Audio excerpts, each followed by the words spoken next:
क्या आपने कभी सोचा है कि दुनिया भर की गवर्नमेंट के पास नोट छापने की मशीनें हैं, तो ये ढेर सारा पैसा छापकर सबको अमीर क्यों नहीं बना देती? सोचिए, जब आपके पास अनलिमिटेड पैसा हो जाएगा तो क्या होगा? अरे भाई, सब अमीर हो जाएंगे और क्या होगा? सब के सब अंबानी बनेंगे। फिर ना कोई अमीर होगा ना कोई गरीब, हर जगह से गरीबी मिट जाएगी। साथ ही किसी को काम करने की भी जरूरत नहीं होगी। बस सुबह उठो और पैसे उड़ाओ और उड़ाते ही जाओ। और फिर तो कोई भूखे पेट भी नहीं सोएगा, न कोई किसान मरेगा, न ही किसी को सरकार से कोई भी शिकायत होगी और न ही कोई भी भीख मांगता हुआ नजर आएगा। हर तरफ बस खुशियां ही खुशियां होंगी।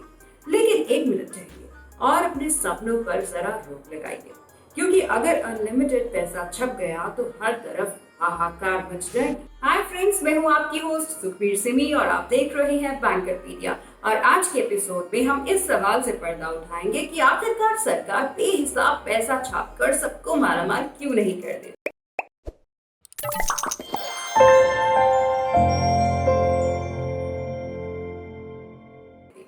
देखिए, जितने भी एक देश के पास गुड्स एंड सर्विसेज होते हैं, उतनी ही देश के पास करेंसी होनी चाहिए, जिसका एक सीधा सा फॉर्मूला है। Cost of goods and service originating in a country is equal to current currency of the country.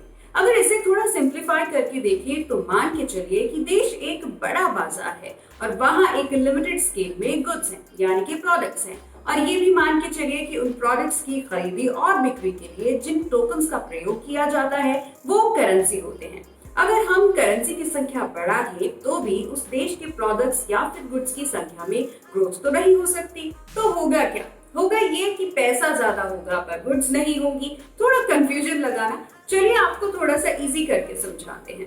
अब हम इस बात को थोड़ा सा एग्जाम्पल के जरिए समझते हैं। मानो कि किसी भी देश में 5 लोग रहते हैं और सबके पास 100 रुपए हैं और उस देश में 50 किलो चावल प्रोड्यूस होता है। तो उस 50 किलो चावल की टोटल कीमत कितनी होगी? 100 बाय 50 यानी कि 500। अब मान लीजिए कि उस देश के पास नोट छापने की मशीन है और उन्होंने बहुत सारे नोट छाप दिए और बांट दिए सब में, और सबके पास 1,000 नोट हैं। तो अब उन 50 किलो चावल का टोटल मूल्य क्या हुआ? 1000 बटा 5 यानी कि 5000। अब उन्हीं 50 किलो चावल की कीमत 500 रुपए से 5000 रुपए हो गई। मतलब तो आप समझ ही गए होंगे। अगर नहीं समझे तो चलिए थोड़ा सा और डिटेल में आपको समझा देते हैं। सरकार जितना ज्यादा नोट छापेगी उतनी ही ज्यादा महंगाई बढ़ेगी, जिसको हम इन्फ्लेशन भी कहते हैं, यानी कि डीवैल्यूएशन ऑफ करेंसी। चलिए इसे हम आपको दूसरे तरीके से समझाते हैं। तो मान लीजिए कि सरकार ने बहुत सारा पैसा छाप दिया और सब मालामाल हो गए, सबके पास लाखों करोड़ों रुपए आ गया।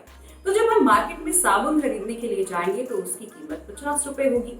दुकानदार भला आपको कम दाम में क्यों देगा? आपके पास तो बहुत पैसा है। तो अरे भाई, दुकानदार को भी तो लालच आएगा।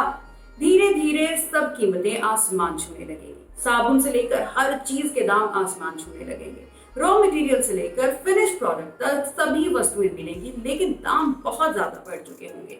लेकिन सब जानते हुए भी इतिहास गवाह है कि 2 देशों ने ये बहुत बड़ी गलती की थी। उन्होंने जरूरत से ज्यादा पैसा छाप दिया था, ये सोचकर कि इससे गरीबी मिट सकती है। और उन 2 देशों में सबसे पहला देश है जर्मनी। फर्स्ट वर्ल्ड वॉर के बाद जर्मनी की इकोनॉमी बहुत ज्यादा गिर गई थी। युद्ध की जरूरतें पूरी करने के लिए जर्मनी ने बहुत सारे देशों से कर्ज भी लिया हुआ था, मगर युद्ध में हुई हार के बाद वो कर्ज नहीं चुका पाए थे। जर्मनी ने सोचा कि हम खूब सारा पैसा छाप कर हमारा कर्ज उतार देंगे। बस फिर क्या हुआ? जर्मनी ने यही किया और उन्होंने अनलिमिटेड अमाउंट में पैसा छापा और नतीजा ये हुआ कि वहां की करेंसी का डीवैल्यूएशन हो गया और वहां की महंगाई आसमान छूने लगी।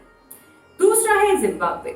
बहुत साल पहले जिम्बाब्वे ने भी जर्मनी जैसी गलती की थी और बहुत सारी करेंसी छापी थी, जिसका नतीजा ये हुआ कि वहां की मुद्रा का डीवैल्यूएशन सेवरल टाइम्स बढ़ गया और लोगों को ब्रेड और अंडे जैसी बेसिक चीजें खरीदने के लिए भी बैग भरकर पैसे देने पड़ते थे, क्योंकि करेंसी ज्यादा छपने से वहां की करेंसी का डिवैल्यूएशन हो गया और ये इतना ज्यादा हो गया कि एक $1 की कीमत 25 मिलियन जिम्बाब्वियन डॉलर्स के बराबर हो गई थी। तो इतिहास में इस घटना को जिम्बाब्वे की हाइपर इन्फ्लेशन के नाम से भी जाना जाता है। तो दोस्तों, अब आप समझ ही गए होंगे कि आप जितने नोट छापेंगे उतनी ही आपको महंगाई का सामना भी करना पड़ेगा, और ऐसा ही करने से उस देश की महंगाई आसमान छुएगी और स्टॉक मार्केट भी जमीन पर आ गिरेगा।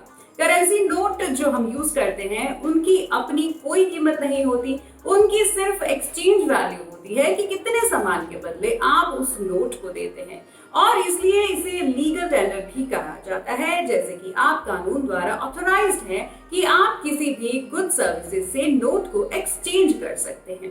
किसी देश में कितनी करेंसी प्रिंट करनी चाहिए, ये तो खुद सेंट्रल बैंक उस देश की GDP, fiscal density, disorder rate जैसे कई फैक्टर्स को ध्यान में रखते हुए ही तय करता है। तो इस तरह से अनलिमिटेड पैसा नहीं छापा जा सकता। भारत में आरबीआई तय करती है कि कब और कितनी करेंसी को प्रिंट करना है। तो फ्रेंड्स, हमें उम्मीद है कि हमारे आज के एपिसोड में आपकी बैंकिंग नॉलेज को बढ़ाने में जरूर हेल्प मिली होगी। बैंकरपीडिया के इस एपिसोड को लास्ट तक देखने के लिए आप सभी का बहुत बहुत धन्यवाद। और अगर आप भी हमारे चैनल पर अपनी वीडियो शेयर करना चाहते हैं, नेक्स्ट टॉपिक सजेस्ट करना चाहते हैं या फिर हमसे जुड़कर अपने व्यूज शेयर करना चाहते हैं, तो हमें 7599887777 पर व्हाट्सएप करना ना भूलें, या फिर आप हमें ईमेल भी कर सकते हैं। हमारा ईमेल आईडी है hello@bankarpedia.com।